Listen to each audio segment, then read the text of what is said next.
We're all good, man. We're rolling. Let's see where we can start this story out. But we're here today with Aaron Williamson, and tell me first off about your Marine Corps background. And first of all, before we even get into any of that, as many of the listeners would agree, appreciate your service. I'm sure you hear that all the time, but I think that it can't be overstated, can't be oversaid. I'm someone that I feel like I've lived a privileged life. I have two great parents.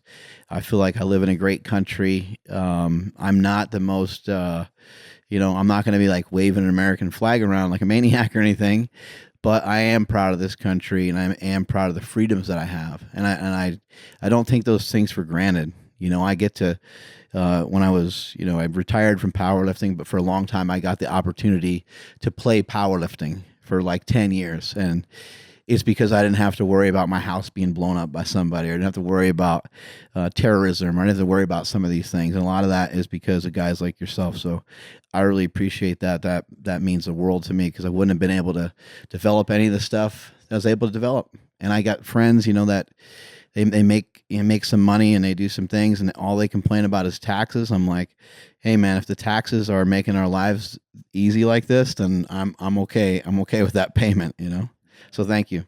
I appreciate that. The military means a lot to me. Growing up, my childhood was pretty rough, and when I was 18, I didn't have much direction. I got in a lot of trouble, and the Marine Corps was kind of my salvation. And you said you grew up in Florida. Yeah, right? Daytona Beach, Florida. That was when spring break was. I was going to say that's a good place to get in trouble. Yeah, probably, right? Yeah, it was pretty chaotic. But when I joined the Marine Corps, A little closer with the mic. Yeah, there you go. when I joined the Marine Corps, I ended up finding a lot of stuff about myself that I didn't know existed: leadership qualities, and just mental fortitude. So I excelled. Was meritoriously promoted out of boot camp, again out of School of Infantry. Went to my first duty station. I was infantry 0311 rifleman. I wanted to be recon, but it didn't work out that way. But I had a unique Marine Corps career because my first duty station was a line company, infantry company, and then I ended up having special duties after that, which was the Marine Corps Body Bearers. It's a 15-man section of the Marine Corps. We do funerals every year out of Arlington National Cemetery. Yeah.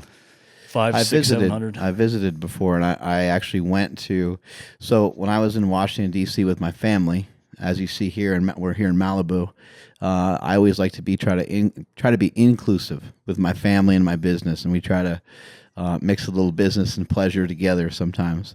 But when we went to Washington, D.C., I recommend that for anybody. Anybody's listening to this podcast right now, just try to get their ass out to Washington, D.C. You get to learn so much history about the United States, how it was built, and it's really remarkable. But I put up a post on Instagram, and I was like, hey, where should I train? I got an itch to train. I was there for 5-6 days. And all these different gyms were popping up. People were like, this has a good deadlift platform, and this has this, and this has that. And then a bunch of Marines popped up, and they said, no, you got to train at the Marines barracks. And I'm like, Marines barracks? I'm like, that sounds like where it's at. And I went there, and all these guys had slingshots and a bunch of super training shirts and stuff, and they were so pumped up. One of the coolest things about it was, so I trained with the Body Bears. All these guys were jacked. All these guys were strong. They showed me some like quarters and stuff that other people aren't allowed in, which I thought was really cool. And, on top of all that, they showed me how they hold the caskets and stuff. And I was like, oh my God, because I've held a few caskets in my life, and it ain't easy to hold the casket, but you guys are holding them up much higher. That takes a shitload of strength. Even though you got, 6-7 guys on there? Yeah, we're a 6-man detail, and we train as hard and heavy as possible. We load. Did you go to the lower parking garage where it's dark? Yeah. So you walk down there, and it's a little surreal because when you walk down, you just see caskets everywhere, and Black Death, the big one. Yeah. But yeah, I mean, we train up to as much as these caskets will hold, we reinforce the handles. Our big thing is paying the final respects. So after you get to the hole, we give it a raise, just or as a last salute. Right. And our motto is the last to let you down. And it meant a lot to me in that section because you're the last image a family's going to have of that loved one. Right. So every funeral mattered, no matter who it was, a dependent. Just we did every funeral as if it was, the president. And when I got to the section, I was maybe 190 pounds. Yeah. I got toothpicks thrown at me, because I was so skinny. But yeah, and you're like 6'2", 6'3"? 6'3". Yeah. So we had special waivers for chow to be able to go through and just keep eating. And I would eat until I literally would throw up. I'd have alarms Really? set in the middle of the night. This was when Twin Lab was big. So I'd drink the 2,500 calorie gainer shakes at like 2 o'clock in the morning. But I put on a bunch of weight and ended up becoming the section leader, which meant a lot because I was able to do a little more of what I wanted to try and get some visibility out of the section because we do so many great things and a lot of people don't know about us. And then from that duty, I was screened again to go to the Pentagon to be the personal security for General Peter Pace. Cool. So it was, 6 months of specialized training and a bunch of waivers to the Army. When I was there, a general walked in and it was like, I don't even, excuse me because I don't know the references, but it was like a 3-star or something, like whatever it was a huge deal. And everybody like just jumped out of the way and saluted and stuff. And I was just like caught like a deer in headlights. And I was like, sorry, sir. He's like, at ease, doesn't matter. He's like, you're all good. And he just pat me on the shoulder. But it was really funny. But everybody else like scattered and, got in position and everything. It was pretty cool. Anytime a colonel up to a general walks in, you'll see some people snap to pretty quick. Yeah, I was like, holy shit. It was pretty cool. But the coolest experience out of all that, going there and training with those guys and talking to them and stuff was really cool. A weird thing that happened was all these guys were like, man, you're such a savage. We watch your videos. I'm like, man, I'm just lifting weights, man. Like you guys are doing something on a totally different level. But what I thought was really cool was afterwards there was, and it wasn't even just Marines, but a lot, predominantly Marines, all on Instagram just kept sending me messages. Hey, thanks for doing that. They weren't even there. They're stationed somewhere completely different. But they recognize how important that is to the guys that were there. Yeah. And I thought that was cool. I was like, man, that's some crazy camaraderie that's on a different level, That's what I miss about the Marine Corps the most is what you just mentioned right there. Yeah. I mean, it's something you can't put into words, really. We're a close knit group, man. Yeah. I mean, we're all cut from the same cloth, and something crazy happens when you go through that kind of physicality with other people. I'm sure this has probably happened to you. Yeah, on day one, just because circumstances of just growing up, the way that you view certain people, you look at a certain guy and you're like, that guy's not my cup of tea. That guy's a dick, right? A month goes by, 2 months goes by, and that guy's still hanging there. You're looking over your shoulder and he's still there. After a while, right?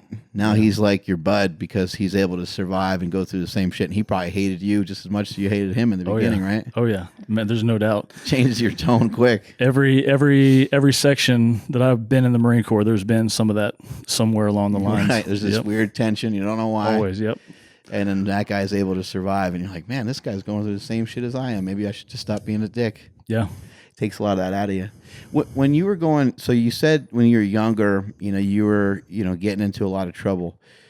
You mind saying what were you doing? Like what was, why do you feel like you were misdirected? My family fell apart right around the, like my 5th, 6th grade year. And,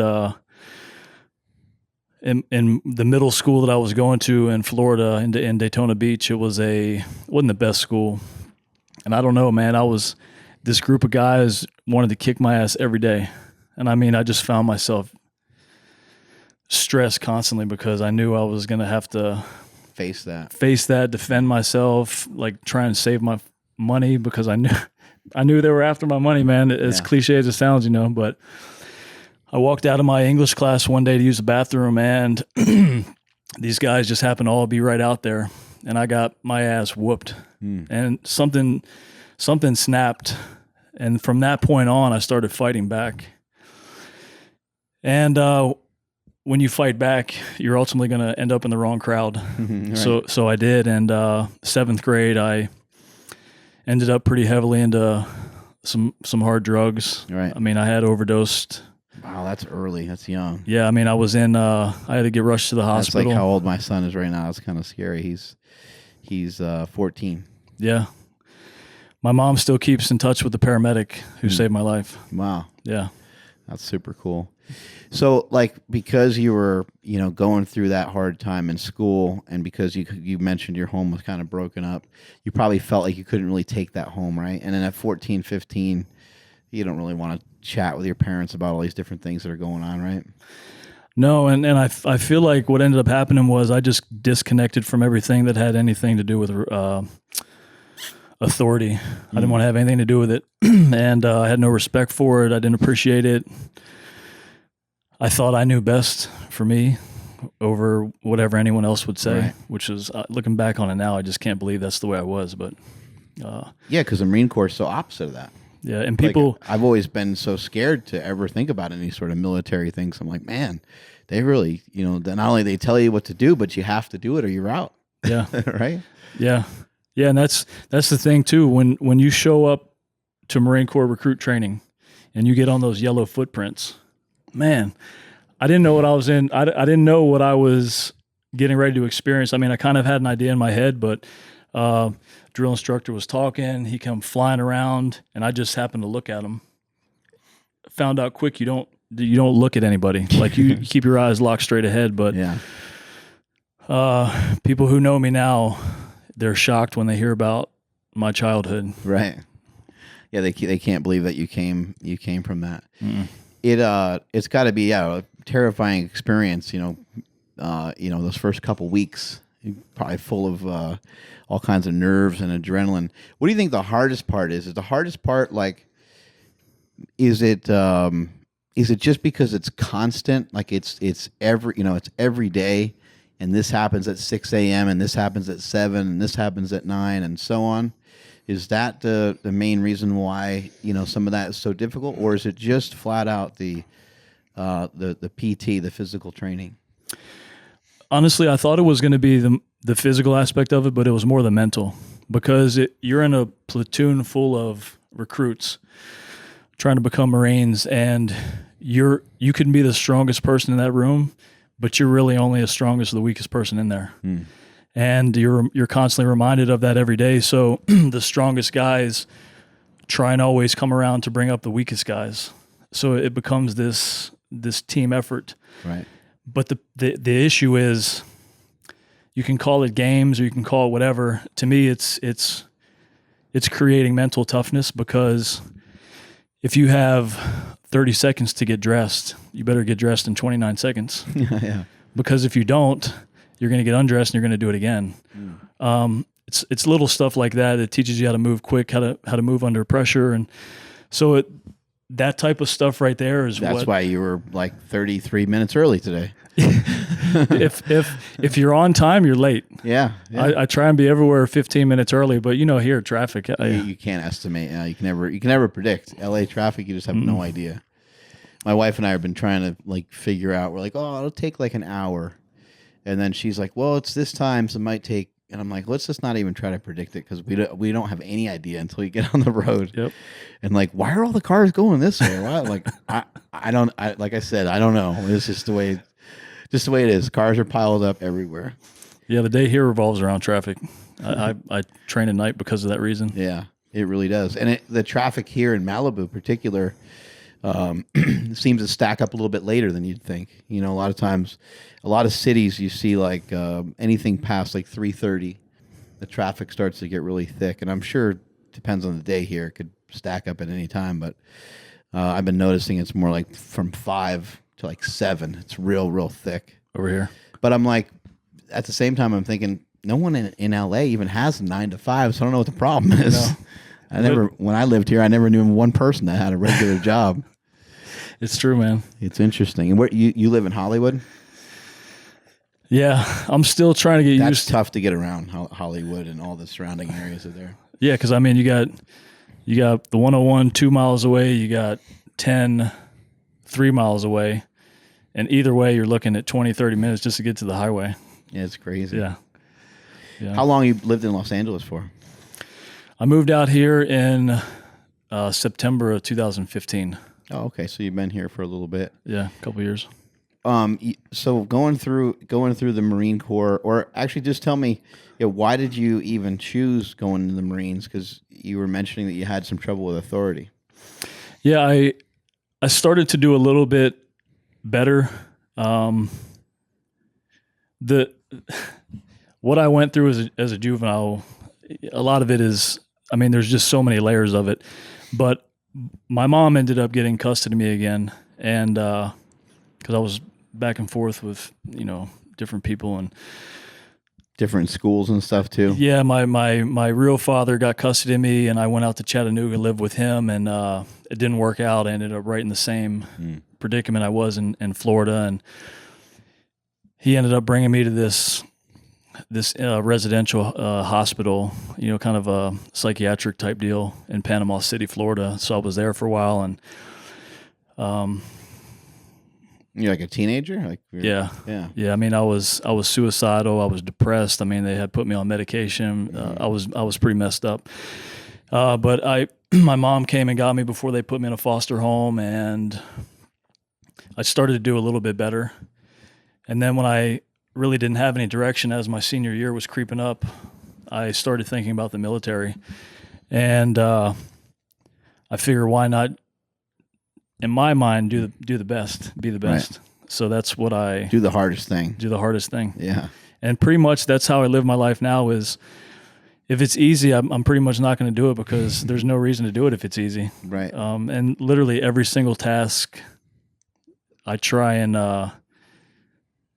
I just thrive on challenging myself and doing something that's impossible. Whenever you take the hard road, I think that people don't understand, there's a lot of things that you'll do in preparation to take the hard road, which can make it a little easier. Like, for example, you talked about doing some bodybuilding. And bodybuilding is a great example because the discipline that it takes at every corner and every turn of the day, in terms of your food, the cardiovascular training, along with the lifting. I don't think people always understand all the different things that go into that. It's something as little as you creating a lot more laundry for yourself, right? Like it's just there's these things, right? So, and it sounds weird, but you got to be tan, you got to be shaved. Like these are all factors that run into all this, right? And they're all things that can be really time consuming. But when you take that route and you're like, this is the harder way and this is the way that I like to go, you start to plan ahead. We talked yesterday with a guy named Peter Itea, who's a leading researcher in diet type stuff, ketogenic diets, longevity, that kind of stuff. He said he'll sit down with people that are really, really successful, and he'll talk about, let me see like your day planner. The guy will show him the day planner. And I'll say, okay, wow, your month is stacked. He's like, how many hours went into you planning out, those days and those meetings? They're like, I don't know, maybe 15 hours or so. And he's like, how many hours went into you planning the next couple days of your food, of like your eating and stuff? And he goes, usually the number ranges anywhere between like 0 or like 1 hour of like, oh yeah, I was thinking like Thursday I might go to this place for lunch because it has a healthy whatever, right? And that's their consideration, but they don't put anything into it. And so what you learn through being militant, through going to the military, or through something like bodybuilding is the more on point I am, the better the result is going to be. And the more prepared I am, the road that's going to be hard and will have the most resistance, it's still going to be difficult, but I can kind of make it easier if I simply plan ahead. I get to sleep on time. I wake up on time. I do my laundry when I'm supposed to. I shave, I tan when I'm supposed to. I prep my meals when I'm supposed to, right? I mean, you're right. You're on point, man. Again, with that, it goes back to my military career and the structure. I mean, I've been getting up at 4 and 5 a.m. since 1998. But for me, bodybuilding was something I wanted. That was when I got into fitness in Okinawa in 1999, first time I really got into weights, fell in love with it. Bodybuilding's tough, man. I mean, a lot of people think you can bodybuild, but to be a champion, like a champion level bodybuilder, there's a lot of genetics that are involved in that too. That's true. So, but for me, I'm a tall guy, and the amount of food I was eating, and it's hard, man. Like it devours your entire life. What kind of body weight did you get up to doing bodybuilding? My highest weight was 275. Yeah. Okay. And I still wasn't big enough. No, not nearly. I mean, I remember, recently I had Jay Cutler on the podcast, and he's 4-time Mr. Olympia, and I got in conversation with him about one of my good friends, Stan Efferding. Stan Efferding's a monster, Yeah. and Stan nowadays probably is like 250, and he's shredded. Strongest dude around. Yeah, he's probably like 225 pounds of muscle, 230. He's got like maybe 5 or 10 pounds of body fat on his whole body, if that, right? But when he was competing as a bodybuilder, he would hit the stage and he'd be pretty heavy. He'd hold on to some good size and stuff. He might hit the stage at 230, 240. But Jay Cutler, when I just in conversation asked him something about Stan, he's like, that guy can never just stay big enough. And I was just thinking, like, Stan's huge. Stan's like the biggest guy that I know. And here's Cutler just slicing him right down, When I was in the Marine Corps, getting into bodybuilding, I used to watch the Mitsuru videos, all the old school VHS videos. Jay Cutler, Flex Wheeler. Like, I grew up. That was my get off work, watch my movies, and head back to the gym. Back in those days, the guys were wearing those like hoodies that they would cut the neck out of, or the boat neck like bum equipment shirts and the baggy pants. And Jay Cutler had a baby face. He looked like he was like 19 years old. Yep.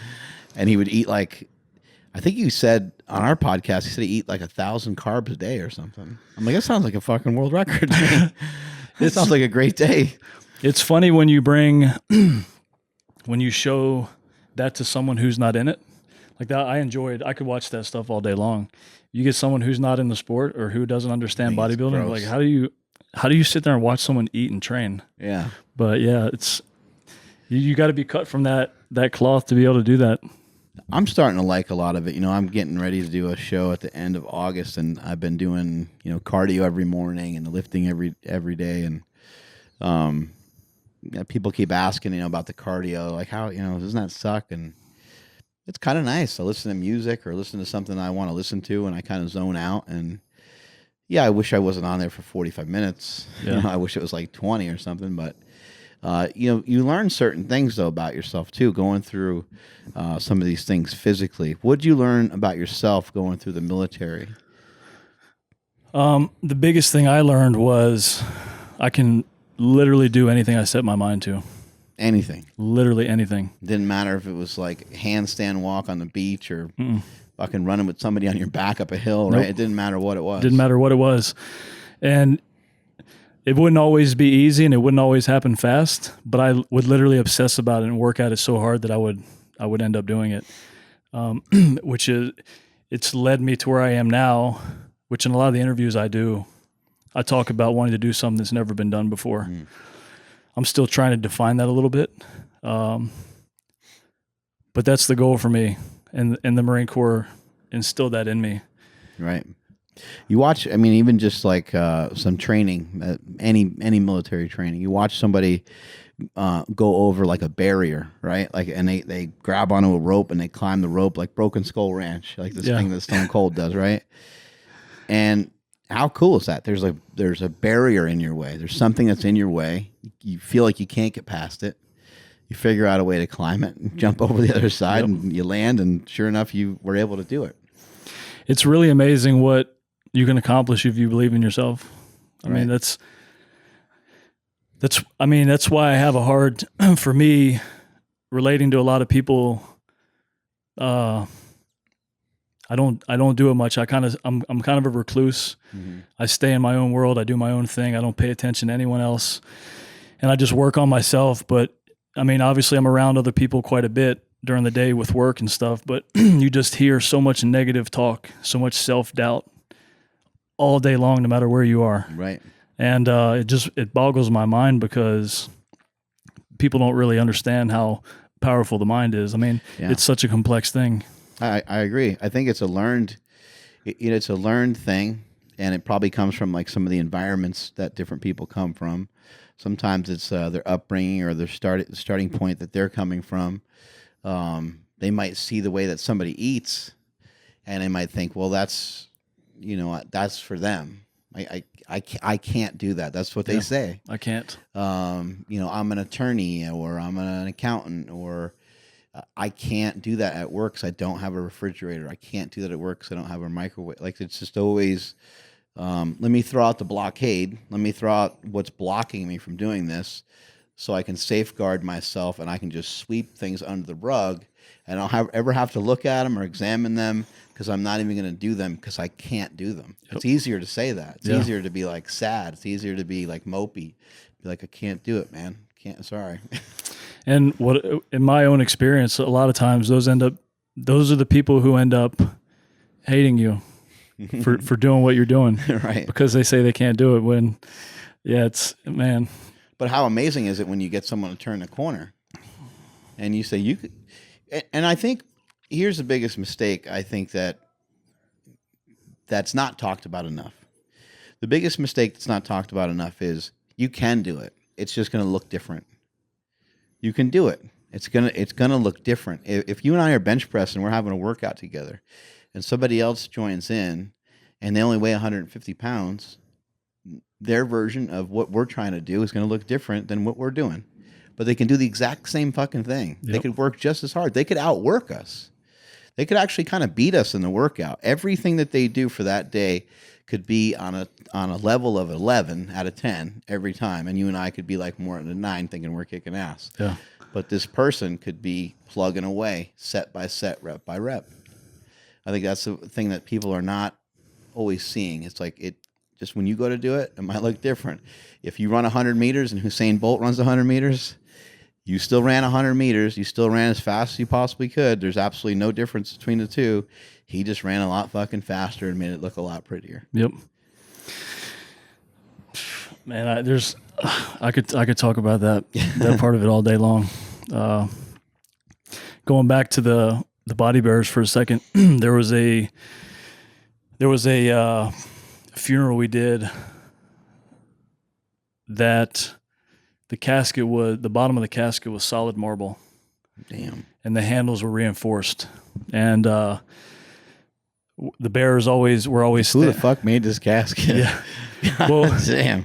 We've been working out. This is getting to be ridiculous. Normally the casualty rep will the hearse will stop, he'll open the door, pull it out. Well, he walked over to us and said, "Hey, just want to let you know this is probably the heaviest casket we've ever had."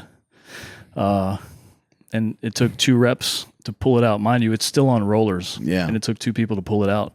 And I remember, I can still see it. I remember the hearse driving by, and it was just, the ass end of it was just sagging. You guys were like, oh shit. Yeah. Well, going back to the mental part of it, you're about to have a war, but you have to make it look pretty. You have to make it look respectful. And so we grabbed it. There's positions on the casket. You have senior man, junior man, you have your tuggers, and then your folders. Junior man's always the newest guy or the youngest guy, 9 times out of 10. So we had a young guy on there, and like his eyes were just so big the whole time, and I was across from him, and I'm like, yeah, like, uh-oh. I'm trying to give him the eyes to keep him calm, and he touched the weight of the casket, and kind of spazzed out a little bit. As soon as you do that, you're done. Right. You're done. So imagine this casket being pulled out. It's this even.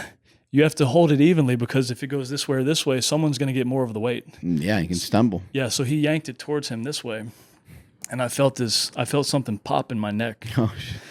And then this tingling and numbness started going over my face. My tongue went numb. My right arm went numb. My right leg went numb. So I had to do the entire funeral, not being able to feel the right side of my body. Oh, my God. We got to the bus afterwards, and I literally passed out. Needless to say, he didn't make it in the body bear section. Right.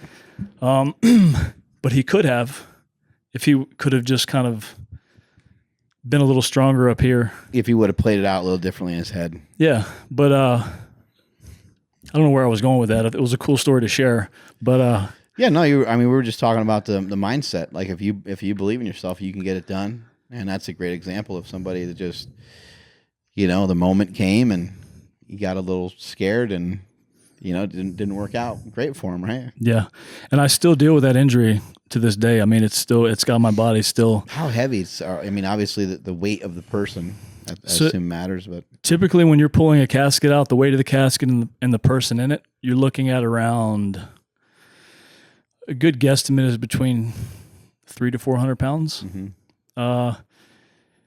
The heavier ones are maybe on the 600-700 range. I'd be willing to say this was closer to the 1,000-pound mark. Wow. Now, it's just awkward too, dude. Yeah. It was one of the only caskets that we weren't able to get to the hole and raise. That's how heavy it was. Right. And we trained heavy in drill. And they get to that part, you're like, nope, not happening. We gracefully got there and put it down, but that was it. Yeah. Where'd you go from the Marines? So the Marine Corps was the Marine Corps.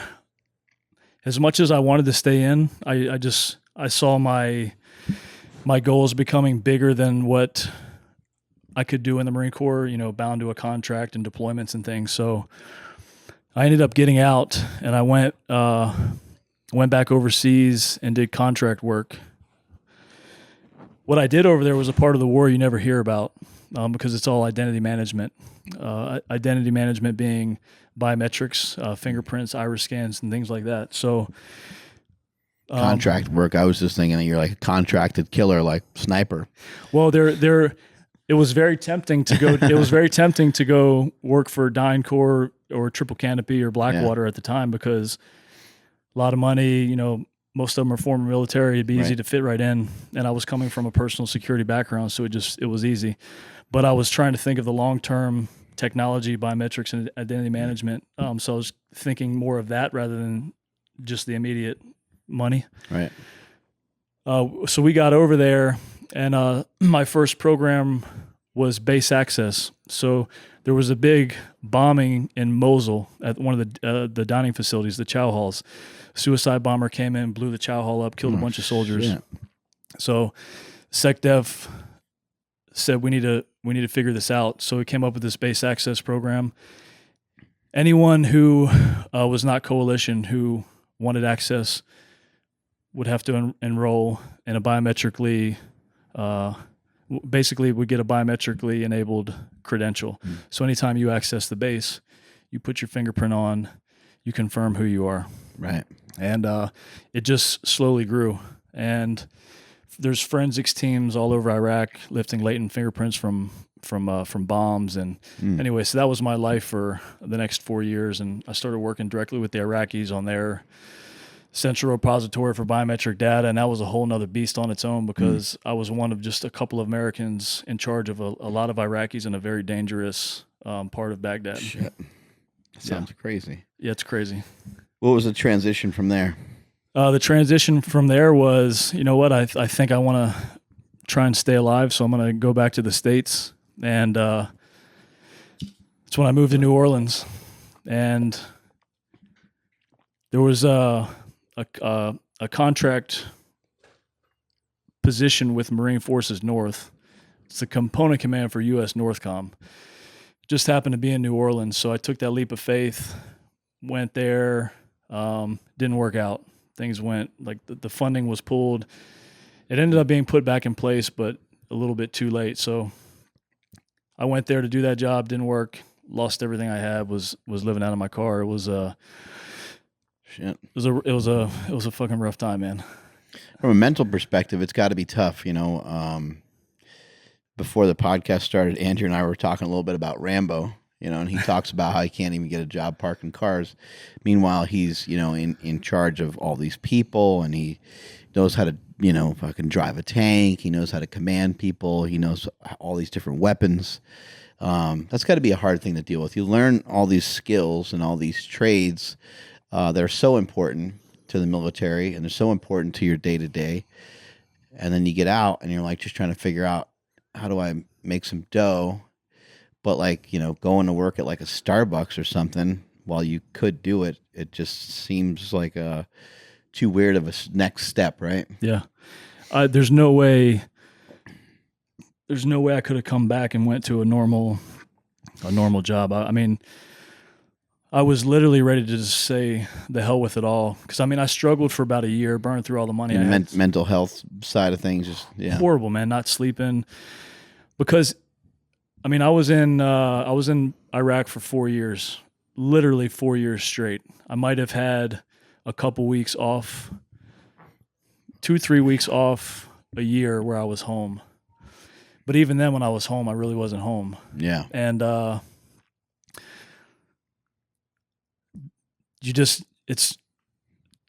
that becomes your reality. So trying to come back over here, and then you see the entitlement and the selfishness of people, and it eats at you. Creates a lot of resentment. So much. So as a last resort, some good friends said you should like start training. You're good at it. You love fitness. Train people. Right. So I did, and that's when the door opened into film and TV. When I got into it, I had no idea at the time, but there were more films and TV shows being made in Louisiana than anywhere else in the world.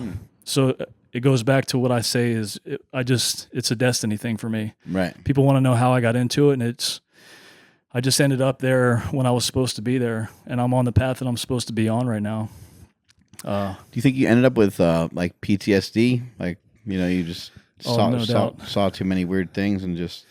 Yeah, no doubt. I mean, when you're over there for an extended period of time, you're inevitably going to see some shit you don't want to see, and then you'll never be able to forget it. It's something that never leaves your mind. I mean, every day at some point, multiple times, you're going to think about it. You know, so you're going to smell something, you're going to hear something, you're going to remember something. So... Does anything ever help with that? Like, obviously, like, you know, having a drink's probably not the greatest thing, but like having a drink or smoking a joint or just meditating or just anything fucking help with that, or it just is what it is and that's it?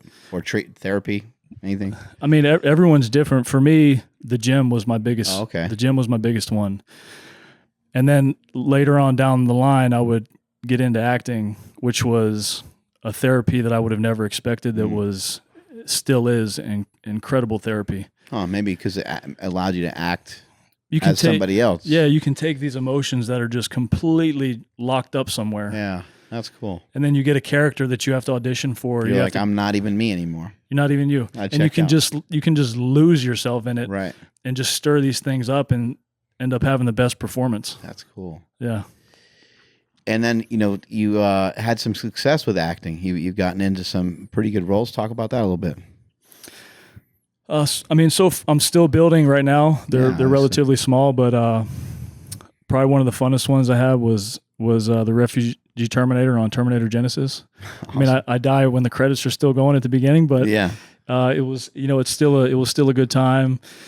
You know, meeting Schwarzenegger, and then we had Tate Fletcher on recently, and he dies very often. Like, you know, he'll come on camera. He's got a big old beard and tattoos, and you're like, oh man, this guy's going to be trouble. He's going to kick some ass. And he just, you know, he lasts like 20 seconds. But I was joking with him because he's had a pretty good, he had a pretty good fight scene with The Rock. He had a pretty good fight scene with. He had a really good fight scene with Denzel Washington. I was like, that one at least went back and forth. I thought you were gonna win, but you still have. Which one was that in, Denzel? I can't remember. Was that Equalizer? It might have been. Yeah. It might have been the first Equalizer. That's awesome.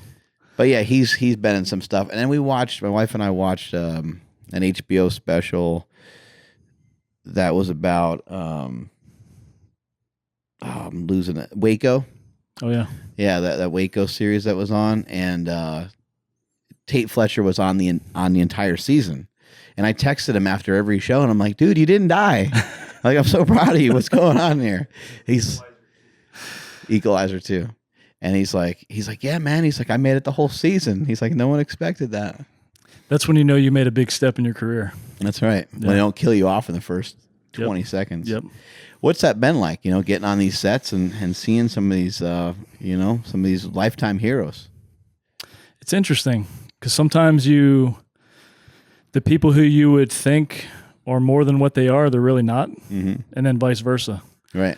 But I mean, it's really interesting and cool to, as an actor now, to see the preparation these guys have for their roles, the lengths that some of them go to get ready, and then just see the workup prior to the scene to get into the character. Yeah. And for me, training a lot of these guys, I've learned so much from them because I'm just like a sponge. I don't often talk about myself at all. They like to talk, and I just listen, and right. I've got this memory bank, and I just lock it all in because I've used a lot of it. Yeah. You mentioned Sylvester Stallone, communicating with you and being a big turning point. How did that come to be? I'm a huge Rocky fan, huge First Blood fan, huge Stallone fan. How did that happen? It happened. Again, just going back to the destiny thing. I was living in my car, and out of the blue, got a phone call, and it was him. He was coming in for bullet to the head, and so you already had a reputation of training and working with some celebrities? Yeah. I started with Zac on the Paperboy doing military advising, and Zac Efron. Right? Zac Efron, and then we got into training on Paperboy. The next film, he came into New Orleans. I was training a couple directors, and I had just signed on to train the cast for G.I. Joe Retaliation, where I met The Rock. But yeah, it was like, just thinking about it, it's still surreal. We didn't have much training together, just a couple sessions. And he had tweaked his knee pretty early on in filming because he's still doing his own stunts, or he tries to do as many of them as he can. But thinking about it from being in my living room as a kid before my family life kind of went haywire, my brother, my dad, and me, we'd sit in the back. We'd watch Terminator, we'd watch Rocky, we'd watch Rambo, and then here I am. Like, it's just thinking about it now, still surreal. So walking into the gym for the first time with him,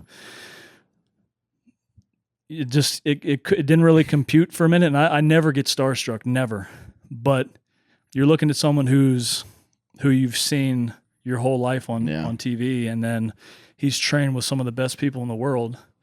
So his knowledge of his body and what he has to do is on a whole nother level. So it was very humbling for me, and it was it gave me a sense of pride because I worked so hard to get to where I was. And even though there were times where I didn't want to go on anymore, I'm not going to lie, I was suicidal for the longest time.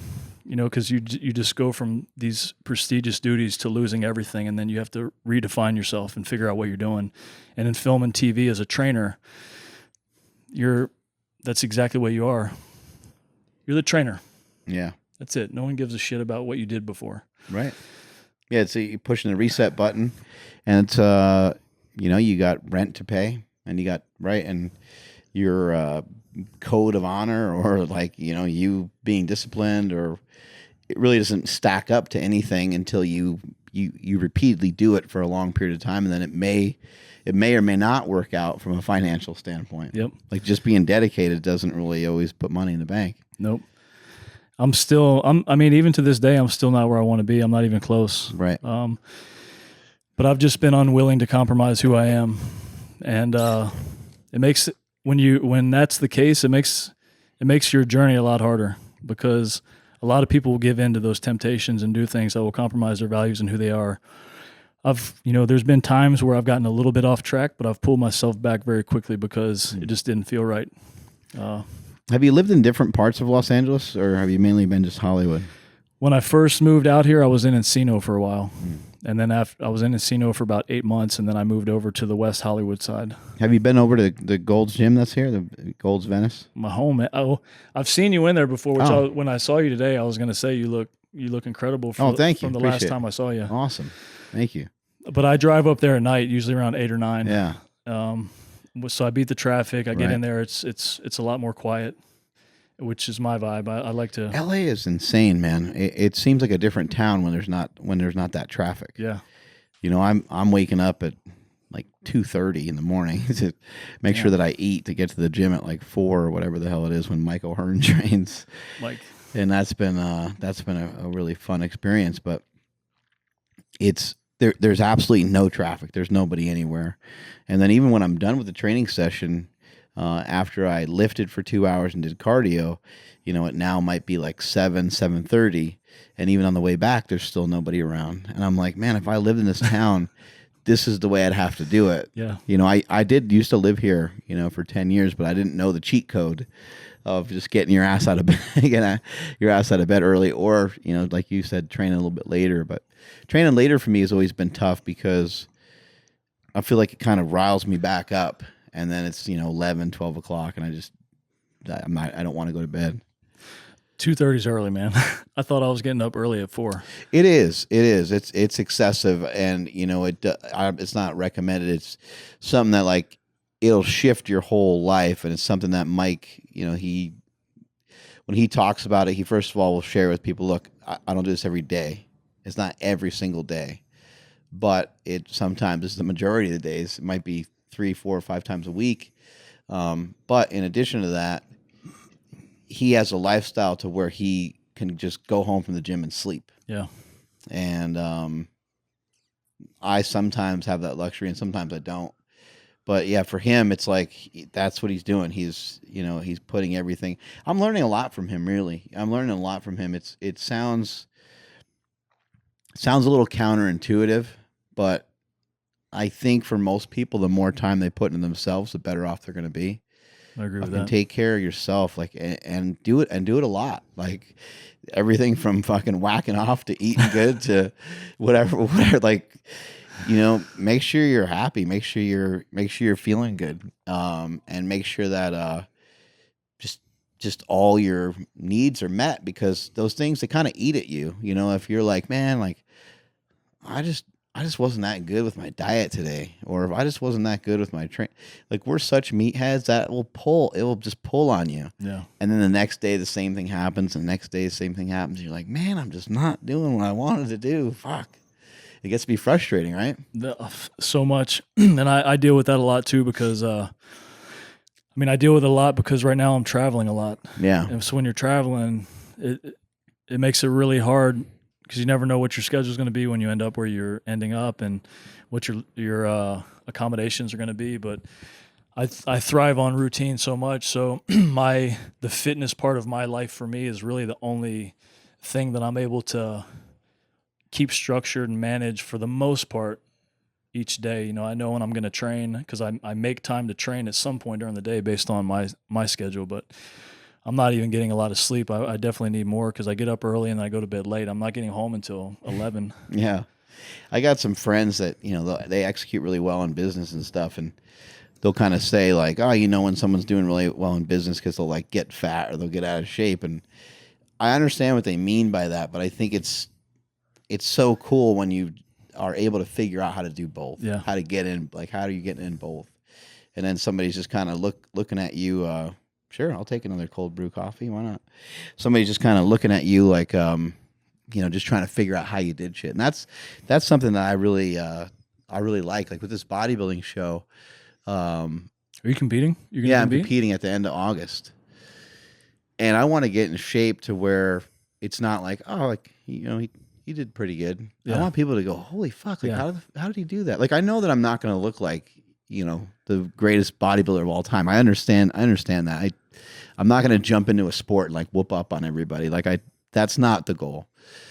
But people have seen me big, they've seen me strong, and it'd be cool to come in just, I guess the main thing for me is just to try to get as lean as possible and just see what that looks like and have people go, wow, like wasn't expecting him to be able to get that lean. That's kind of the goal, to have people kind of go, holy shit. I mean, you're looking pretty good, man. I think the last time I saw you, it had to been, I think it was maybe a few months ago. Okay. And it was, because I would try and make it up there during the day sometimes, and which is when I saw you in there. Do you know my brother? You know Chris a little bit? I don't know. No, I've seen him, but I don't. Yeah. When I'm in there, man, I just don't even. I'm just in my own little world doing my own thing. You should definitely come in there sometime on one of these early morning training sessions. They're not easy to get there that early in the morning, but it's a lot of fun. And my brother is just a great person for you to know. He's just a good person. Period. Obviously, I'm gonna say he's my bro, but he just knows everybody. Yeah. I always say he's like the mayor of Venice because he goes around and he knows everybody. But he'll know all kinds of people, and he'll be like, oh, you should know this guy or this guy. Oh, you live in Hollywood. He'll know 20 people that like live right next to you or something like. So he's a good outlet because he's been here for 20 something years. He's been here for a long time. Yeah, I would love to meet him. But I lived here for about 10 years. I met my wife at Sharky's in Hermosa Beach. You ever been to Sharky's before? No, she was telling me a little earlier. Oh yeah, yeah. There's Sharky's in Hermosa. I think there's one in Manhattan. There's a couple of them all over the place. What's kind of your favorite thing that you've done so far? You've been on Bright with Will Smith. You've worked with Josh Brolin. You worked with Zac Efron. You've been on a lot of movie sets. You've worked with a lot of people. What's kind of in your outside the military career? What's been kind of your favorite thing that's happened in the last couple years? I enjoyed Bright a lot, even though it was tough. That was a great experience. Yeah, all weren't around. you saying that it took several hours to put the makeup on every day? Yeah, I don't think people quite understand how extensive prosthetic work is. But I mean, for the prosthetic penis took a long time, right? That's probably that was 4 hours. Yeah, it was 4 hours. Yeah, they got to make it look big and good, right? No, it's I mean, you're showing up to set in the morning. We were filming when it was still cold outside, so you're in a cold trailer at 6 o'clock in the morning, getting cold glue. I love that. I love that show. I thought it was great. Yeah, it was interesting. Cold glue all over your face, but three and a half hours to get on. 3.5 hours to get on. Another hour to get it off on top of a full filming day. So I walked away from that project with a whole new respect for prosthetics. I learned a lot on the acting side, just watching Will and Joel together, because pretty much everything I did was with those guys. From an acting standpoint, that was great. Every time I'm on set with J.K. Simmons, I'm always amazed at his talent and the way he approaches his work in different scenes. Yeah, because he's very collaborative with the directors and the other actors that he's in the scenes with. From a fitness standpoint, something that I wish I could do again. Maybe someday I will. I hope I will. But training with Rock, with Dwayne on G.I. Joe, was about one of the funnest things I've done, because he's just such a genuine guy. Well, like the way you see him put himself out there is exactly the way he is. Right. And he gave me a lot of good advice along the way that I still That's great. think about. Yeah, I mean, those are the kind You of get a chance to lift with him like on set type of deal, or? Well, I was training the cast, and cool. then he ended up training at the same gym I trained at on the West Bank, which is kind of this hole in the wall, dirty dungeon. You walk in, it smells like an armpit. There's nothing like you're gonna walk out dirty. Yeah. That's when you know it's good. Like we walked into Gold's this morning, and I think like it wasn't as early as the training session as normal, but it was like it was still like 5 a.m. And my wife's like, man, she's like, it stinks in here. I was like, yeah, today's gonna be a great day. She's like, it already smells like ass in here. I was like, I know. It smells like someone literally has their butt held up to the fucking fan and it's just spraying everywhere. It's disgusting. That's so true, man. That's how you know you're in paradise right there. Yeah, we trained together. I wasn't his trainer. It was just Right. two guys training together, having fun. We were kicking each other's ass. I gave him some new stuff. Like we did a lot of high volume stuff, and Yeah, he loves to he trains his ass off. Yeah. He gets in there and works hard. And how long ago was that? This was 2011. Because now he's got like his own. He got his own setup, right? It's crazy to see how far he's come. Because when we trained on GI Joe, he was already a mega superstar. Yeah. And it's on a whole nother level right now. Yeah, I mean, it's interesting. I mean, obviously, it's plenty of it's through hard work, right, and perseverance, and all those things. But so much of it has been through social media. And he's just so smart about and strategic about everything he does. Yeah, I think that makes a big difference, especially on social media, when you understand the audience and understand what the people who follow you are looking for. I think he's always been a thoughtful person. Yeah, and so that plays right into the hands of people that are on social media when they see him, like the thing that he did with that girl who like wrote him a letter about going to the prom. Yeah. And then his voice came over like the loudspeaker at her school or something. She like fainted or whatever, right? Like my brother and I have been fortunate enough to know him for a few years, and he asked us about like our parents and stuff, and like I still hear from him through his stunt guy, Tunaway, his cousin. Yeah. And he'll sometimes he'll be like, "Hey man, I'm wondering how your pops is doing, how your mom's doing." It's like, how does he even like remember their names, or how does he even like, you know what I mean? How does fucking keep track of anything? Yeah. He's like on a private jet everywhere. But his where he works out now, it seems really cool. It seems almost like a military setup. Did you have some things set up like that when you went overseas? Did they have? Sometimes they just have like I don't even know what you call it, but like they have almost like a tent basically, with just a shitload of weights in it, right? Yeah. So if you're in the bigger bases, obviously the green zone where the embassy is that gym was. I mean, it might as well have been Gold's. It was that good. Wow. That's crazy. And what country was that in? That was Baghdad. That was Iraq. So they fly all that shit out there, all that like different strength equipment and plates and because it's part of MWR, that whole morale welfare program, and it keeps people sane like me. If I didn't hit I was literally like 7 days a week. I didn't even take any days off. It was just sanity. Even if I went in there just to fucking do abs. Well, it gives you 60 minutes every day to where you're seeing and recognizing things you've been seeing for years. Yep. Rather than, I would imagine the alternative is just looking at a bunch of dirt. Exactly. Right? Just a bunch of sand and a bunch of fuckload of heat coming off the sand and like not much else, right? Yep. But so the main bases, overseas are relatively nice considering, and then the further you go out to the smaller bases, the less and less, to the point where you get out to a combat outpost or a forward operating base, you might have a couple water cans and a broomstick and maybe a TRX.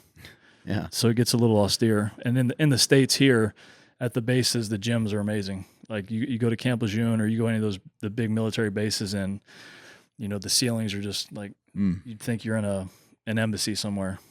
When you're training nowadays, do you kind of think back to some of the tough things you went through with the military, or do you kind of take yourself back to when you were a kid, when maybe you had a little bit of self-doubt or others doubted you? Do you get like kind of fired up and amped to really push yourself? Yeah, I don't. Before this whole motivational, positive speaking thing came on board, I started listening to that a long time ago. Yeah. And when I walked into the gym, I just kind of turned everything off, and then I would let my life just kind of mold my motivation for the workout, because in the Marine Corps, just when I fell in love with it, what it did for me, where it led me to, which is now, and then thinking about being overseas in that environment, having that sanity piece, but also being overseas training with one of my really close friends, and then, leaving him right when a rocket hit the gym and ended his life. So, the gym means more to me than. What happened? What did you say happened? A rocket? Yeah, there was a point in time in 2008, and I don't know how much you watch the news.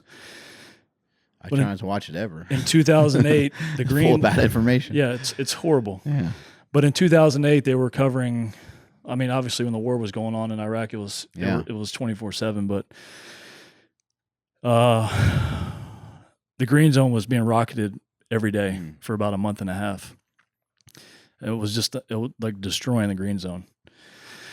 And one of the bases on the outskirts of the green zone was Phoenix base, and they had a gym there where we were training, and we had a good workout. I had to leave. I left, and literally, man, like I was probably about 50 yards from the gym when the rocket hit. Wow. And it killed several soldiers, wounded several soldiers. I mean, again, it's like you kind of just so many things go through your head, because I mean, you're fortunate enough to have a gym over there, and then you get killed in the fucking gym. Yeah.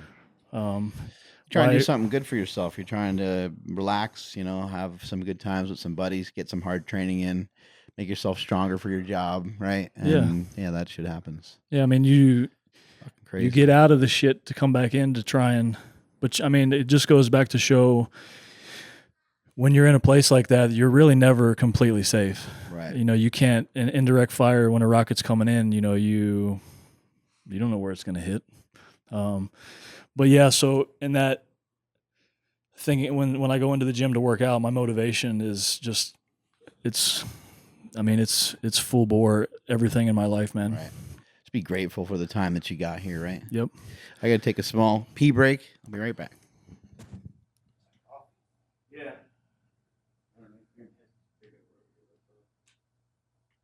You all good? Yeah. Equalizer 1.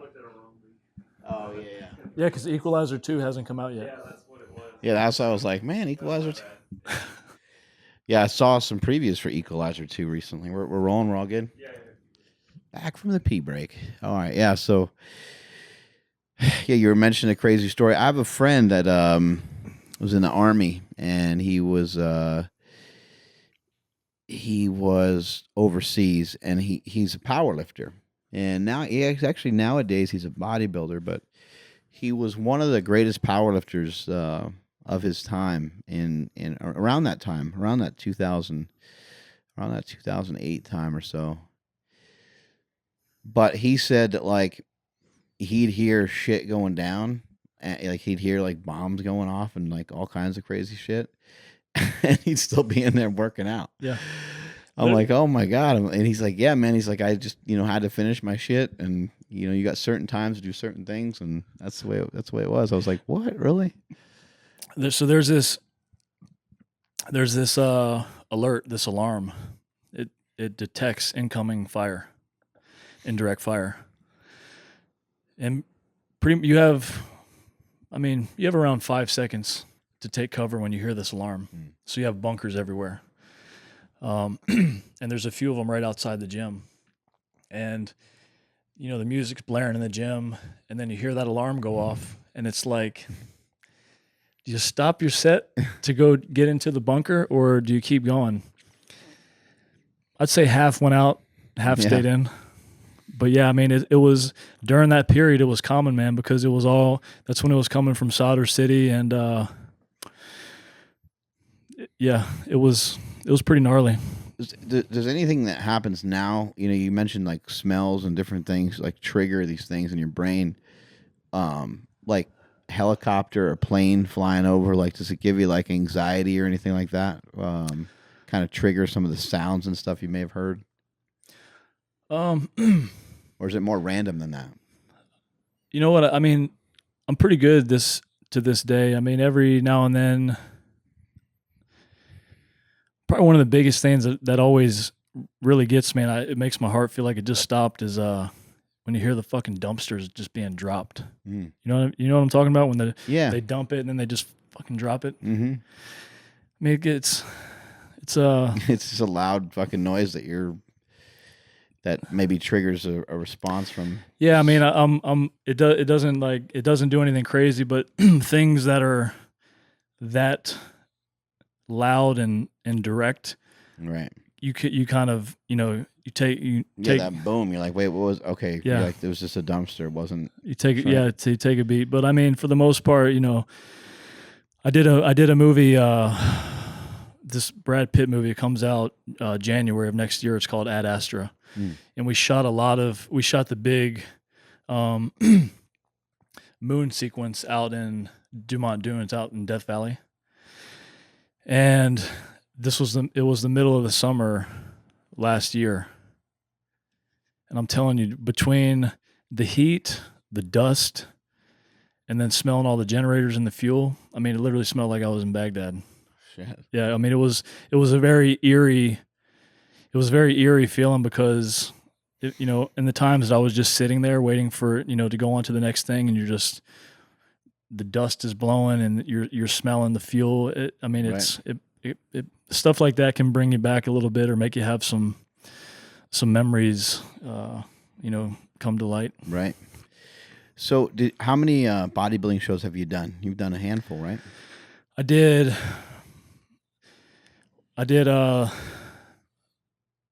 2009 All Forces in Tampa when I was with Tim Gardner. Mm-hmm. He was my coach down there. And then I did the 2010 New Orleans show, which is where I won it.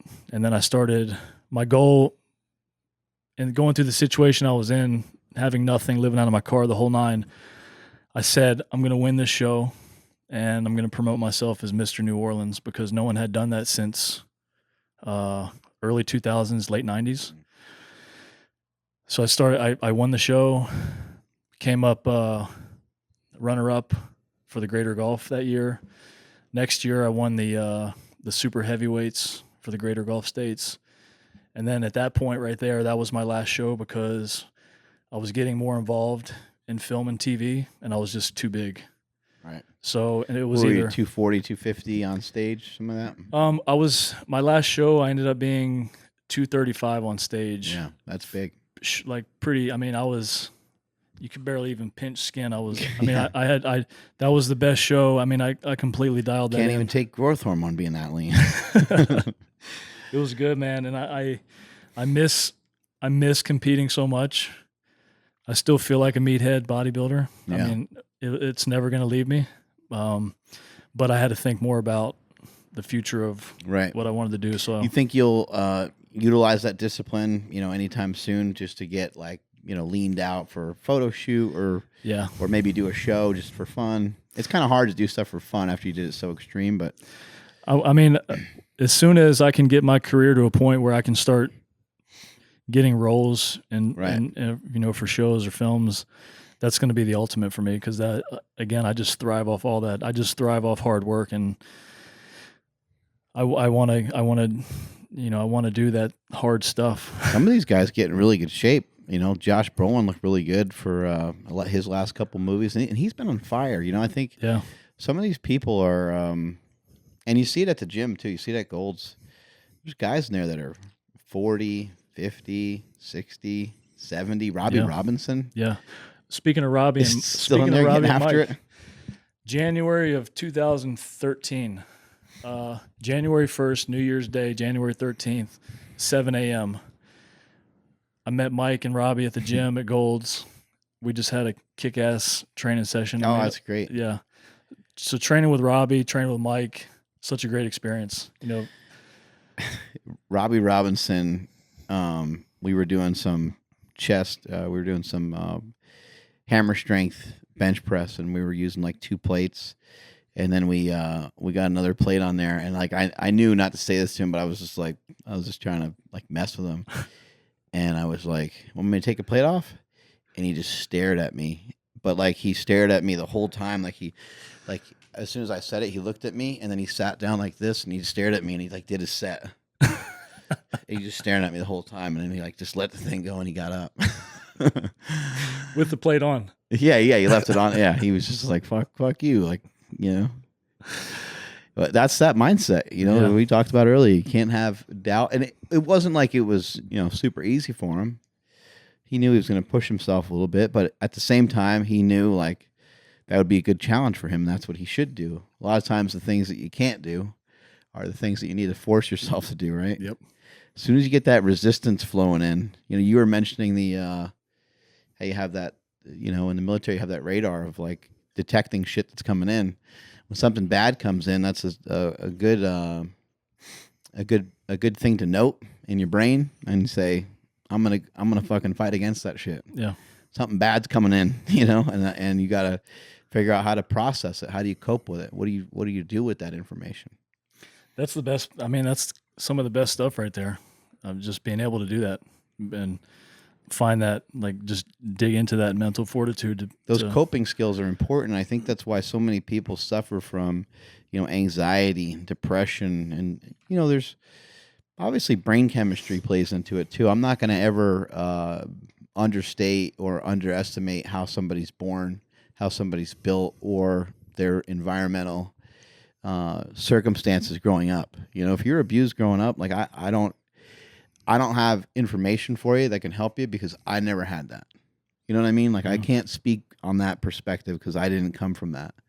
But what I can speak from is that if you are an adult and you're trying to be successful, no matter what happened to you, you have to take care of the circumstances that are in front of you. And you have to have good coping skills with things that are coming in. We all have negative things that are coming our way. And I think a lot of times it's really easy to just talk yourself. It's easier just to say, you know what, I'm just going to sleep in. Like, you always think you deserve it. Yeah. You might have a long shoot one day. You might been filming for 18 hours. You might be in this makeup forever, and they got to pull it off you, and it's another hour, and you didn't eat much all day, and somebody says, let's go have some drinks, or let's go to In-N-Out Burger or whatever. And you somehow think that's a treat, but I think it's a trick. You know, they say trick or treat. I think it's a trick your brain plays on you. Your brain's like, yeah, you go ahead, man. Like, it's like you get a little pat on the back, go for it. And that's the time when you got to resist against it. And if you resist against it over and over again, back to what we said in the beginning, it gets to be easier after a while. The hard road gets to be easier, and other people look at you and they're like, why does he keep taking the fucking hardest route? I don't understand how he does it. Yep.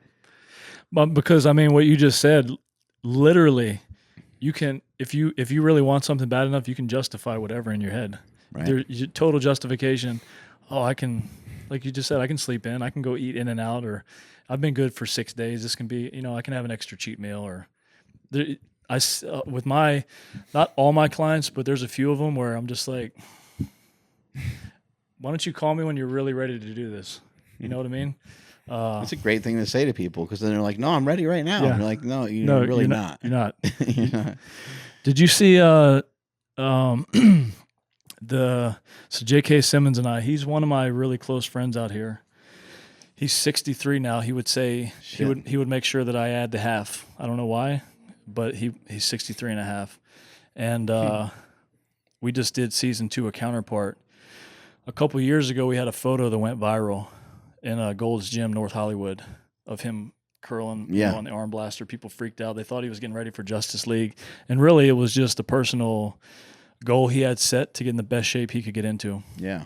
So for season 2 of Counterpart on Stars, have you seen the Counterpart, the show? No. So he plays, there's alternate worlds. There's this world and this world. Cool. He's this way in one world, he's this way in one world. And in season 2, there's a dramatic physical difference between the two characters that he's playing. And we did some cool stuff physically throughout the show. That was one of the hardest things I've done yet, physically transforming someone. But for a 63-year-old man to be able to do what he did, when you see it on screen, I'll show you pictures after this, it's Cool. it's going to blow your mind, man. Because that's mainly what I do now in film and TV are transformations. So I'm not as much of just a trainer anymore as I am. People come to me like in crunch time to get guys ready for Right. shows. That's a huge difference, right? Like, we see trainers all the time. There's a lot of great trainers, a lot of people helping, a lot of people motivating people, getting people to exercise. But I mean, to be totally honest, a lot of times you see people kind of with the similar physique. And it's understandable because again, it's really hard. The food thing is a hard thing, and the trainer's not always there to instill that discipline. But it is something that you have to instill in your client because they need to understand that you're going to train here for an hour or two. Josh Brolin, my friend Justin trains him a little bit and said that, Josh was like, hey man, I'm all in. I'm going to train 3 times a week or 3 times a day if I need to. Josh is dedicated. Yeah. So you're not always going to have those kind of people, but even if somebody did train 3 times a day, if you're not eating well, you're not going to get the results you're looking for. Nope. When you're working with people, are you kind of implementing some bodybuilding type stuff? Not even so much just the training, but the eating of a bodybuilder. Yeah, well for me. Whenever I'm training someone, I look at it as a programmatic thing. So they're not coming in just to train with me. I explained it to them from the very beginning. If we're going to do this, this is what, like, you are going to train with me, but I'm going to help you with the supplement regimen. I'm going to help you with the nutrition because I want to figure out how to get the results that you want.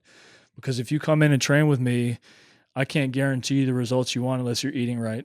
And everyone is different. So the guys that come in wanting to put size on, I use more of a bodybuilding type of protocol. Guys coming in trying to lose weight or get in shape quicker or doing stuff like I did with JK, it's a mixture of maybe some bodybuilding stuff, but I've really started using intermittent fasting a lot. I like intermittent fasting, yeah. It's undeniably beneficial and it works. And how dumb did you think it was when you first heard about it? Like, I thought it was I was like, give me a break. You got to eat every 2-3 hours. Yeah. You got to stay jacked. What is this bullshit? As a meathead, it goes against everything that I understood. Yeah, I'm like, what? Yeah. But for instance, with JK, I mean, he has aches and pains and joints and all this stuff, and we have to be very careful about how we train and do certain things. Probably got rid of so much inflammation. It went away. Like he had all these places that he had issues with before, gone. It's amazing. Gone. And like for somebody like him, what, you eat 2-3 times a day, and it's kind of a 6-hour, 8-hour eating window. Yeah. So he typically did he actually ate earlier. A lot of people do the 11 to 7, 12 to 8 type thing. Mm-hmm. He was doing more of a 9 to 5, 10 to 6 thing. Gotcha. He just preferred to eat earlier and cut it off earlier. Right. But I mean, they're all every one of them is literally different. I don't even know what I'm going to do when they come in because I don't know how their body is going to respond. So it's the first week is usually trying to figure everything out. Yeah, a good place to start is just to, a lot of times communicate with somebody about, I mean, it depends on where they're starting at, but a lot of times it's just communication about healthy foods. Yeah. What the hell foods do you even like? Like, let's go over that are within reason that we can have, in the diet, because if you recommend chicken all the time and I hate chicken, it just the diet might not be able to last long enough because willpower is not going to really win.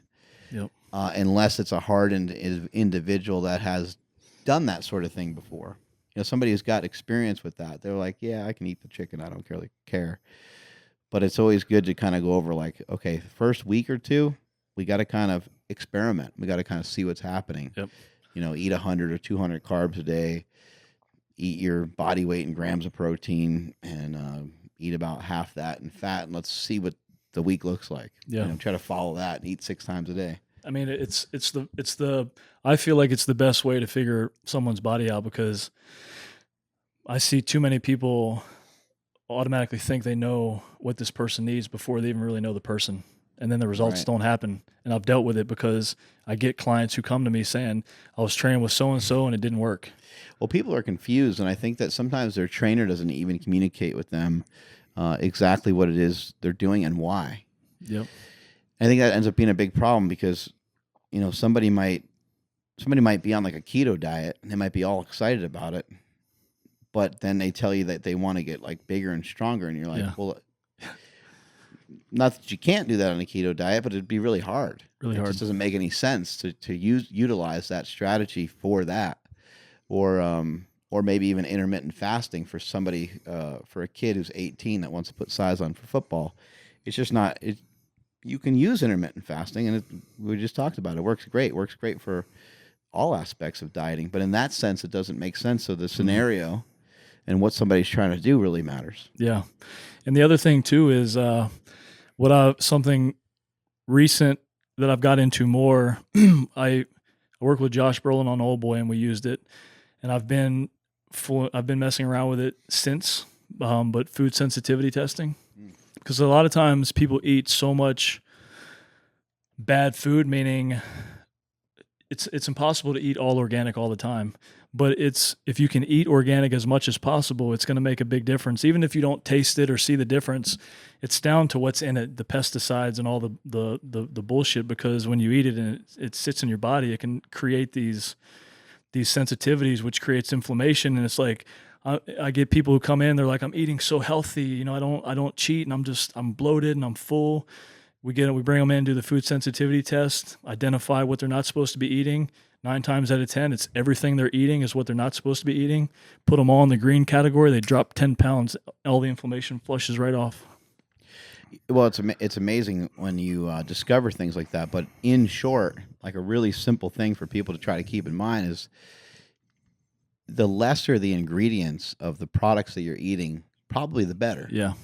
And so that's always something to keep in mind because, you know, the pesticides or the different things that are in there, and we can get all crazy when you try to figure out, like, you know, where the fucking cow came from that you're eating, and you can get all nutty with it. But really, you know, most of your meals shouldn't have too many different ingredients, even if it's, say you have peanut butter, some steak and rice or something, right? It's like steak, salt, pepper, rice. If you're trying to gain weight, maybe there's some butter in there.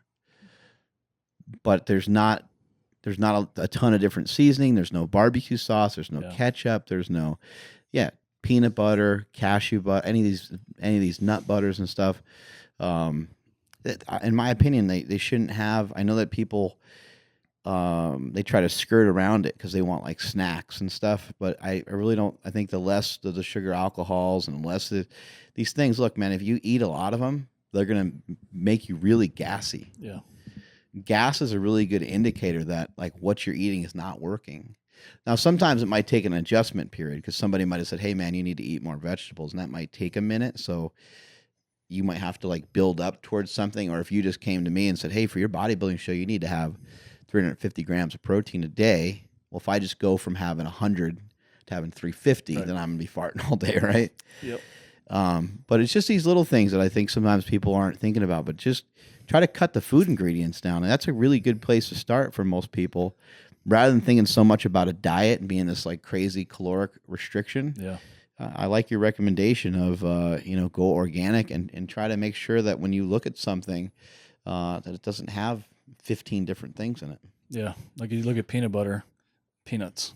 Or if you get a steak, like you just said, like there's nothing on it. I mean, and for people who don't do the food sensitivity testing type stuff, you can always, if you feel like you're eating clean and you're having some type of inflammation or bloating, it's try and start to subtract, deductive reasoning, figure out, all right, I ate this meal, I feel good. I eat this meal, I'm a little bit bloated. Let me figure out what's in this meal. Because a lot of times when you're just eating the same thing over and over again, it's easy to create the sensitivity. Yeah, that can happen, and it happens quite a bit with eggs, especially for bodybuilders because they're like, that's a real staple in the diet. You have tons and tons of eggs, and all of a sudden you kind of have almost like an egg allergy. Yeah. Because you like over flooded yourself with whatever these amino acids are, or whatever it is. How do you get like a food sensitivity thing? test? Yeah, there's different. I mean, I use Alcat, but I mean, you can go to. I mean, if you Google, Is it saliva, blood? it's pee? blood. Yeah, it's blood. I mean, I think maybe some of them can do it other ways, but I feel like the most accurate is going to be just getting blood work done. Yeah. And some places are. Where'd you get that information from? Something you picked up along the way, or? I started researching it for this Josh Brolin movie back in New Orleans, because what had to be done for the character was not necessarily the healthiest thing, but we were trying to figure out a way to make it work on the schedule without having to dump thousands and thousands of dollars into CGI and stuff. So American Back Institute, it's a chiropractic place. They work on the New Orleans Saints football team. Oh, okay. They have a huge setup in there, and they have a nutrition office. And we were just talking about it one day, and then I went ahead and did it myself. And then I was blown away on what it did to me. So then, what are some changes that you made that you noticed? Well, for instance, I was eating the normal stuff that I had been eating forever, chicken, turkey, which were the two things that I was like, man, I would have never even have guessed that. But as soon as I took them out and started eating more fish, like you could literally just see everything drop off. It was incredible. And then, yeah, it's crazy. Yeah. And then, and when you do it for a certain period of time, it almost like resets you, and then you can start eating those foods again. Yeah. Yeah. Recently, we had two people on that talked about omega-3s kind of back to back. And, one of the guys that we had on, he just basically was, it was Doug that we had on. He's trying to be a pro bodybuilder. He's like, this guy's like 280 pounds. He's fucking jacked. Bodybuilders have a simple way of putting things sometimes, and sometimes you're like, I don't even know if that's true because it sounded too simple, right? And he said, he's like, I switched out, some of my chicken for salmon, and I noticed a huge difference, and I switched out some of my steak for salmon too, and he's like, the omega-3s just burn them up quicker, and then he just moved on, and he started talking about something else, and like my head, I'm like, burned them up quicker, because I don't like to like make a statement. I feel that like too many people watch some of the stuff that we say, and they kind of hang on to every word. And so I always try to be like a little bit careful. Or if I do make a statement like that, I'll say, what, I don't even really know if this is true, but this is what I feel. He just kind of said it, and it was like just in and out real quick. And I was just kind of dwelling on that. I'm like, omega-3s, they burn up quicker. I'm like, what? Like, almost, what does that mean? And then we had Thomas DeLauer on, who has a very popular YouTube channel, and he breaks things down to like the molecular structure, and he talks about all these different things. And he said the exact same thing, and it was like the next day, and he talked about omega-3s, but he talked about it in a scientific way. But basically, in short, what he said was they burn up quicker. And I was like, fucking Big Doug was right, man. Look at that. The fats, yeah. Yeah, it's just I guess just due to the way the structure is, it's easier for your body to break them down than it might be with saturated fats or some different things like that. And I was just like, wow, okay, cool, good information. It's good to get that info and then be able to utilize it. Who are some people like in the strength and fitness community that you've looked to over the years to kind of gain information? Have you been to seminars? Or is there just some guys you follow on Instagram or YouTube where you found some information or inspiration from any of those kind of people in the fitness industry? I mean, honestly, not really. I've kind of just, I try and stay on top of what the latest stuff is. And then I always try and understand why this is now so popular. Right. And half the time it ends up being something that's really not even that true. Yeah, sometimes it's crap, or sometimes it's something like intermittent fasting, where it's like, you didn't think it was a thing, and then you're like, oh shit, I used it and it worked. So what I do is I just try stuff on myself and see how it works. And that's pretty much how I've done everything my whole life, is experimentation through my own body. And that way I understand it personally, and then I understand things because I have a couple clients who just love training with me and will do basically whatever. Cool. Within reason. Yeah. But hey, you tell them to pick up a sledgehammer and hit a tire with it. They're like, cool. Yeah.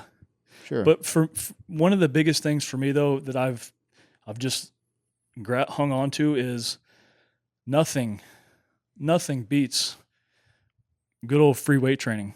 Right. So one of the things that I've noticed here since I've been in Los Angeles, and I see it every day, everywhere, is these trainers are training these normal people like an NFL athlete or something, and it makes no sense to me because these people want to build muscle or they want to get a little bit more in shape, but they have them doing the most insane things. And then I go in with my clients, and we're just, I mean, it's good to have fun sometime with it.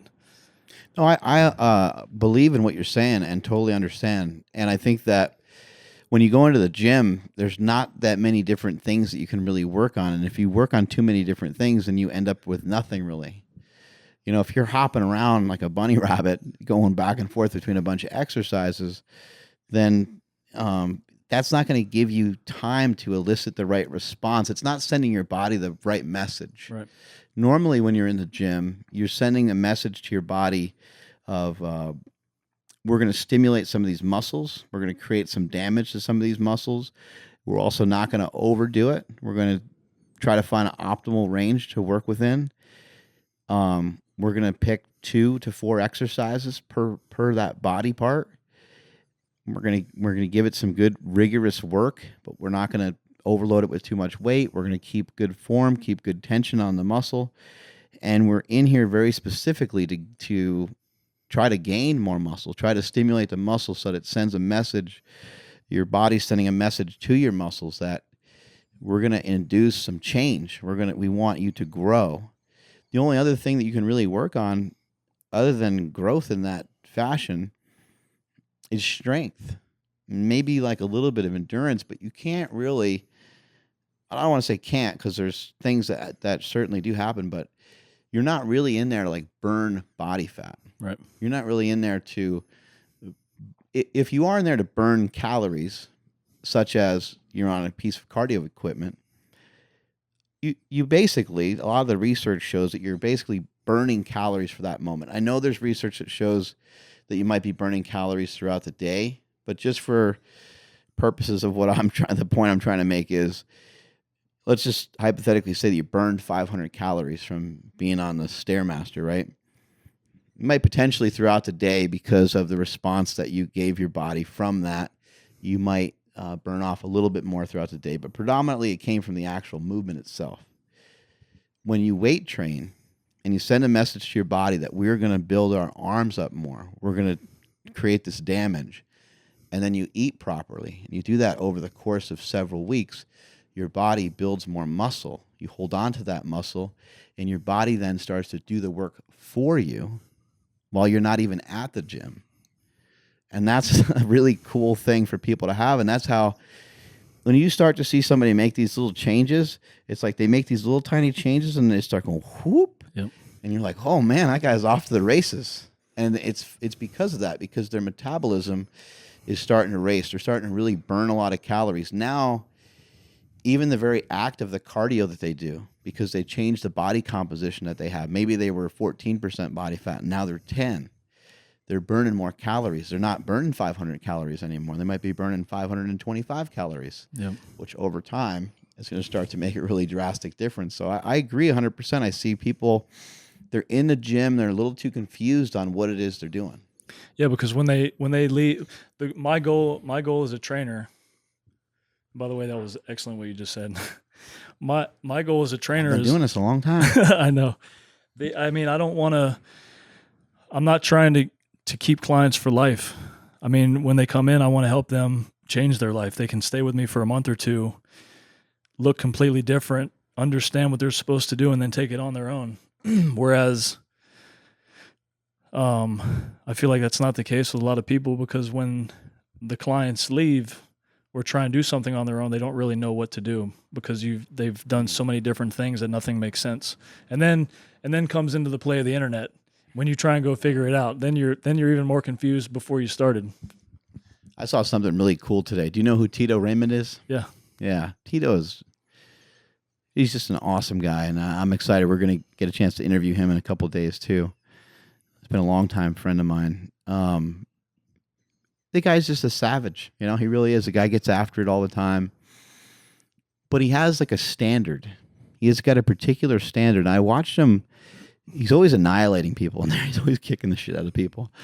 But today he was working with a guy, and there he was coaching a guy on every rep, and he was doing all these things. And anybody listening that wants to be a coach or personal trainer, do your best to coach people on every rep, even if it's just encouragement. Hey, keep your elbows in. Hey, you're doing good, or pick it up, or whatever you got to say to somebody. But I really am a big believer in trying to coach every rep. That's what you're getting paid for. But you're there to be a teacher.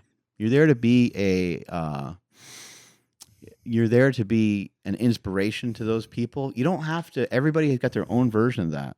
You don't have to come out with this like speech like you're a football coach, and it doesn't have to be this epic thing. Sometimes you just being there, you being present, and you being firm with them is plenty, right? This guy gets done. He's having the guy do some sit-ups on the bench. Guy gets off the bench. Tito grabs paper towel, and he starts wiping down the bench. What does his client do? Grabs a paper towel, starts wiping down the bench.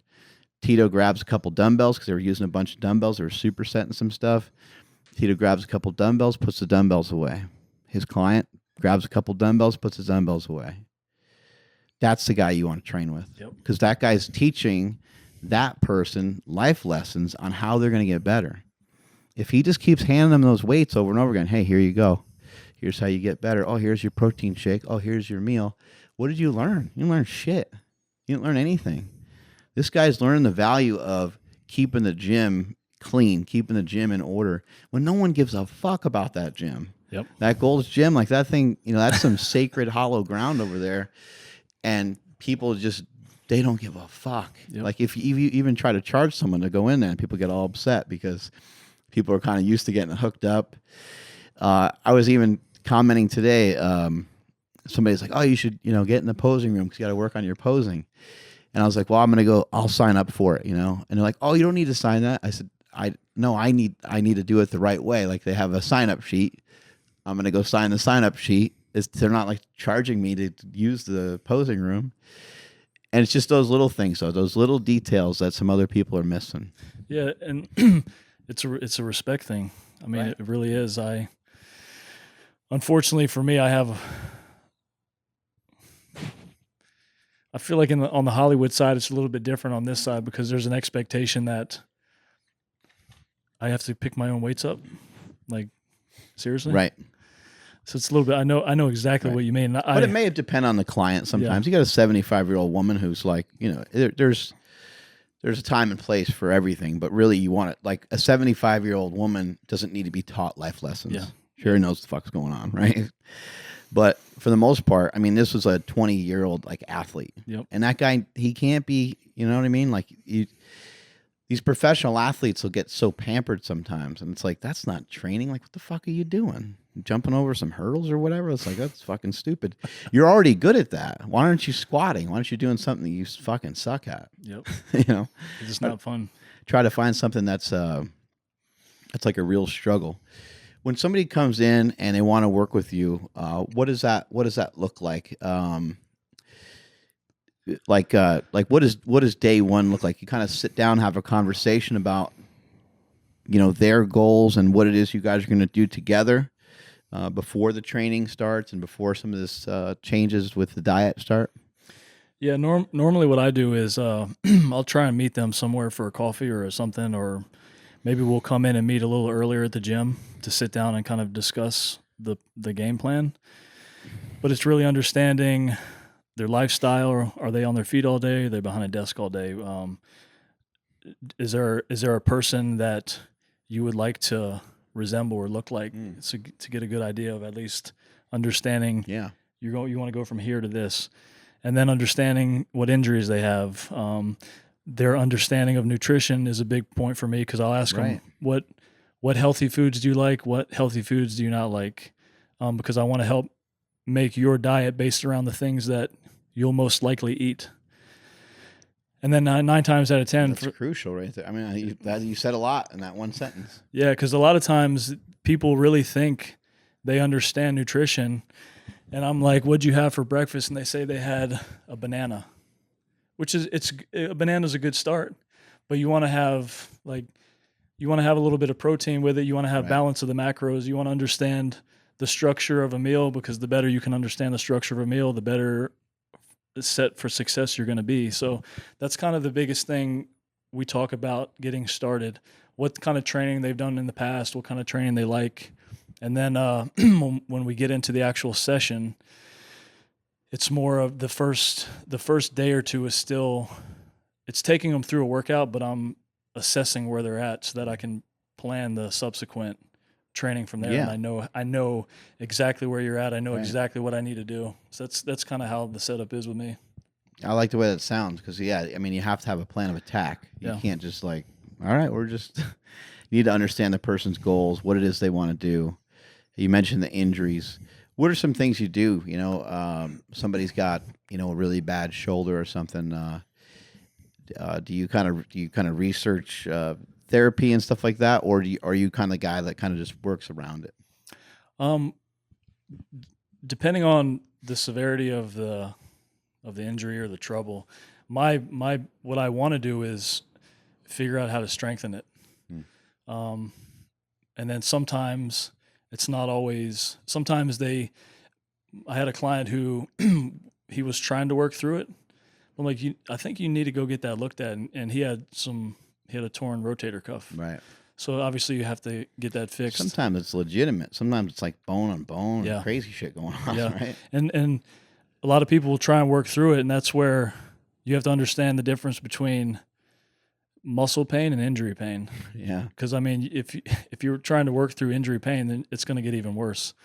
But yeah, I mean, I just like whatever area they're injured in or they feel pain in. I always make sure that we focus on maybe not injury or pain in, but wherever they've had injuries in the past or wherever they feel weak at, is I want to spend time properly warming that up. Maybe rolling that out. I have the Theragun that I use to kind of get in there. Those things are great. Yeah, it's amazing. So I mean, that's kind of how I get into it. I want them getting in tune with the muscle and the way it's supposed to feel, and yeah, that's Cool. What do you got coming up?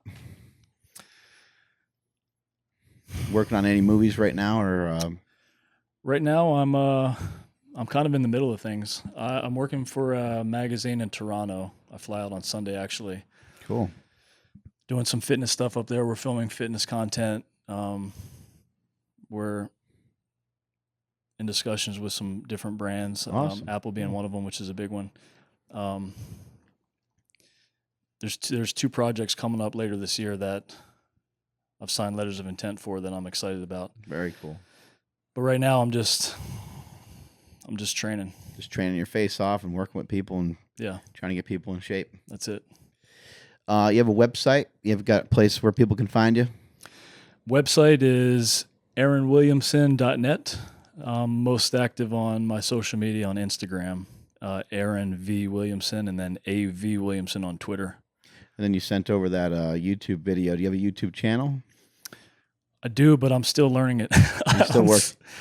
I couldn't tell. I mean, I think if you type in Aaron Williamson Fitness, my Some channel stuff will comes pop up. up. Yeah. Yeah. What do your workouts actually look like? Do you do some powerlifting, bodybuilding? Do you utilize anything, that any of your military experience, the physical training that you did there? Because I've had some stuff happen to my body over the years, I've Keep really it simple. Yeah, I've really started to focus on. I still love the bodybuilding. Like when I go in the gym, I'm pretty much bodybuilding. Yeah. But I love using the time under tension approach. Right. I feel like you can do bodybuilding forever. Yeah, I really do. because at the end of the day, I don't care how much weight I'm lifting. Yeah. I'm almost 40. I'm Yeah. not trying to impress anybody. So Well, and you can still be strong that way too, and you can still move around some weight. So on days you feel good, you go for it. On days you don't worry about it. exactly. And that's pretty much how it is, because with travel, with some. Right. I might be filming nights. It's just there's so many variables that throw my schedule off in terms of training. Too much lifting experience to not listen. Yeah. Right. Like your knee hurts on a squat. fucking find another exercise Yeah. to do. And a lot of times I can, if I've been on set all day and I haven't had a chance to eat or drink water like I need to, then I'll just forego that day and focus on getting that extra rest. That's some great advice right there. That's a tough one to do. So tough. So tough. Missing a day at the gym that's a planned day at the gym is not an easy thing to do.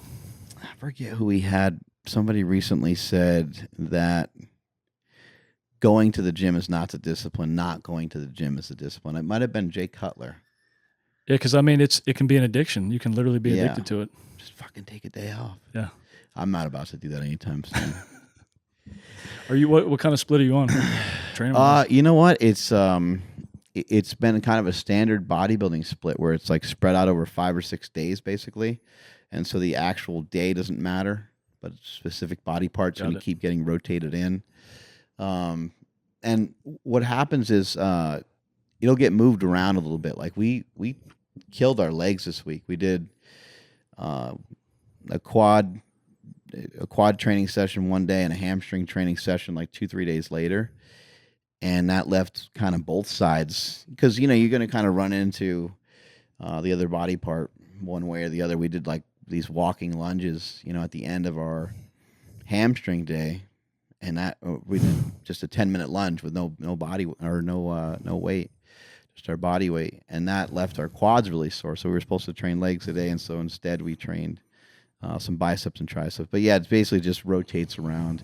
And it's only one muscle usually, I guess, other than like bicep, tricep.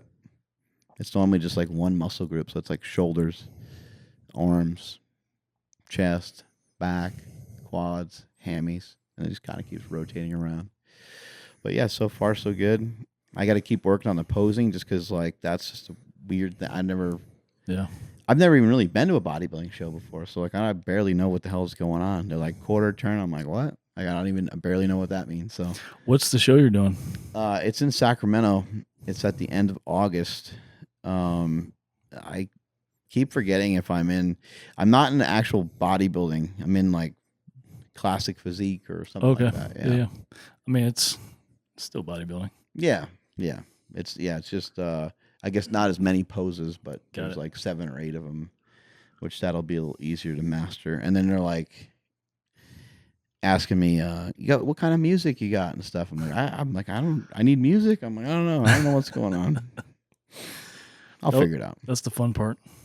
I'll figure it all out when I get there. I know I need a lot of lubing up and a lot of shaving. I know that much. Hey, man, it was great having you on the show. Thank you so much. Thank you. It's good to be here. Strength is never weakness. Weakness is never strength. We're out of here.